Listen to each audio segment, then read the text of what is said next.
Assalamualaikum warahmatullahi wabarakatuh. Bismillahirrahmanirrahim. Salatu wassalamu ala asyrafil anbiya'i wal mursalin wa ala alihi wa sahbihi ajma'in, amma ba'd. Saya memperkenalkan diri saya. Nama saya Siti Nuraisyah binti Ahmad Syafi'i. Nombor metrik I17202264. Kali ini saya ingin membentangkan tajuk Fadilat dan Khasiat 4 kul. 4 kul tu apa? 4 kul tu ialah surah Al-Falaq, surah Al-Ikhlas, surah Al-Kafirun dan surah An-Nas.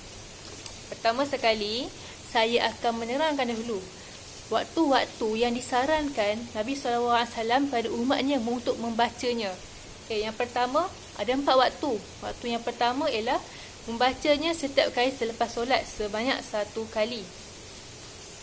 Ini telah diceritakan dalam hadis Rasulullah SAW yang berbunyi, hadis ini dibawa oleh Uqbah bin Amir, meriwayatkan bahawa Nabi SAW telah bersabda, bacalah Al-Muwawwizat pada setiap kali selepas solat. Hadis riwayat Bukhari. Dan kedua, waktu yang kedua ialah waktu baca setiap pagi dan petang. Pada waktu pagi dan petang, kita ni umat Islam dianjurkan untuk membaca surah Al-Muwawwizat tadi ataupun 4 kul sebanyak 3 kali. Keutamaannya yang diperolehi adalah akan dijaga dari segala sesuatu, iaitu segala keburukan, dan Al-Muwawwizat juga dijadikan wirid ataupun zikir di waktu pagi dan di waktu petang. Sesiapa yang membacanya sebanyak 3 kali di waktu pagi dan petang, nescaya Allah Subhanahu Wa Taala akan mencukupinya dari segala sesuatu. Hadis riwayat Abu Dawud. Dan waktu yang ketiga, iaitu waktu setiap kali sebelum tidur. Demikian juga disunatkan membaca Al-Muwawwizat sebelum tidur. Caranya, membaca 3 surah ini lalu meniup pada kedua-dua tapak tangan, kemudian diusapkan ke seluruh kepala, wajah dan seterusnya ke seluruh anggota badan sebanyak 3 kali. Hadis riwayat Al-Bukhari. Diriwayatkan daripada Aisyah radhiyallahu anha bahawa Rasulullah SAW sabda, pada setiap malam apabila hendak tidur, baginda membaca surah Al-Ikhlas, surah Al-Falaq dan surah An-Nas, kemudian ditiupkan pada kedua tapak tangan, kemudian disapukan ke seluruh badan dan kepala baginda. Katanya Nabi SAW, ketika berada di tempat tidur setiap malam, baginda akan mengumpulkan kedua-dua telapak tangannya, lalu kedua tapak tangan tersebut ditiup dan dibacakan Qul huwallahu ahad, Qul a'udzu birabbil falaq dan Qul a'udzu birabbin nas. Kemudian baginda akan mengusapkan kedua telapak tangan tadi pada anggota tubuh yang mampu dijangkau dimulai dari kepala, wajah, tubuh dan seluruhannya. Dan baginda akan lakukan sebanyak 3 kali. Dan waktu yang keempat, waktu yang disarankan yang keempat ialah waktu ruqyah orang yang sakit. Diceritakan daripada hadis daripada Aisyah radhiyallahu anha bahawasanya Rasulullah SAW apabila sakit, baginda akan membaca sendiri surah Al-Muwawwizat 4 kul tadi, 3 kul, iaitu surah Al-Ikhlas, surah Al-Falaq dan surah An-Nas. Kemudian akan meniup padanya, dan bila dia rasa sakit itu bertambah, maka dia akan membaca dan dia akan usapkan ke tangannya sambil mengharapkan keberkatan dari surah tersebut. Hadis riwayat Al-Bukhari.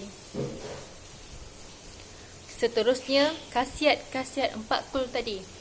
Yang surah yang pertama saya ingin terangkan dahulu ialah surah Al-Kafirun. Khasiat dia yang pertama ialah, maka jika siapa membacanya seumpama membaca 1/4 Al-Quran. Dan siapa yang membacanya dia akan terlepas daripada perkara yang syirik dan dijauhi daripada godaan syaitan dan terlepas dari perkara-perkara yang mengejutkan, iaitu perkara yang buruk, yang musibah lah akan menimpanya. Dan yang ketiga, sebelum tidur bacalah suratul Al-Kafirun ni, maka ia akan matilah keadaan beriman serta dia akan membersihkan kotoran dalam diri kita.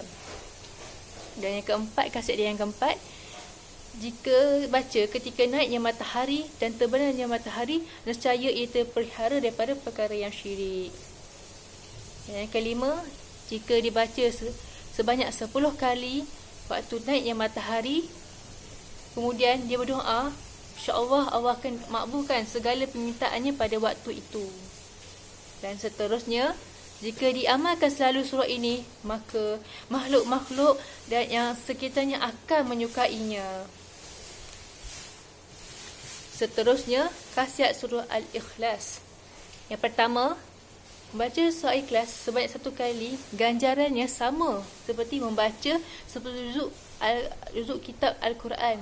Kalau kita baca 3 kali, bermakna kita telah mengkhatamkan Al-Quran. Sebab 1 kali, umpama 10 juzuk, 3 kali 30 juzuk.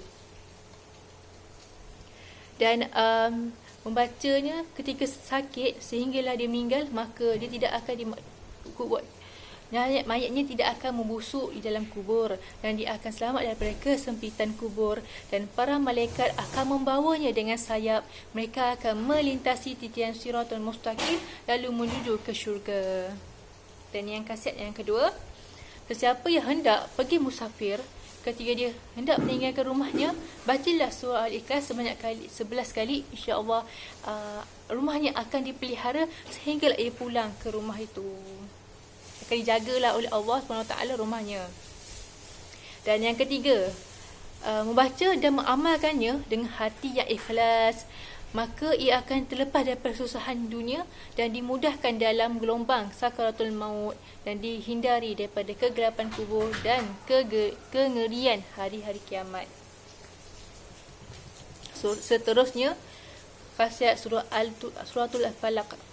Yang pertama, siapa yang terkena penyakit kerana perbuatan syaitan ataupun manusia, bacalah suratul Falaq dan surah Ikhlas Anas sebanyak 41 kali selama 3 hari, 5 hari ataupun 7 hari, hari mengikut nombor ganjil, hari berturut-turut.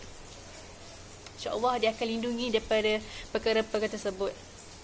Dan yang kedua, barang siapa yang takut akan godaan syaitan dan manusia, takut juga dalam keadaan kegelapan malam, dan juga takut dengan kejahatan manusia, bacalah suratul Falaq dan suratul An-Nas sebanyak 100 kali. InsyaAllah akan lindungi juga. Seterusnya, suratul An-Nas. Yang pertama, khasiat dia yang pertama ialah dia menolak segala gangguan jin, syaitan, perkara yang sihir, perkara yang membuatkan kita was-was dalam beribadah, dan apa-apa pun yang perbuatan yang membuat kita was-was, insya-Allah akan dihindari. Dan yang kedua, sebelum kita mulakan solat, mulakan dulu dengan suratul An-Nas supaya dijauhi daripada gangguan syaitan ketika kita sedang menunaikan solat. Dan yang ketiga, suratul An-Nas juga dijadikan kelebihan khasiatnya ialah boleh menjadi penerang hati. Sampai di sini sahaja saya punya penerangan pasal fadilah dan khasiat 40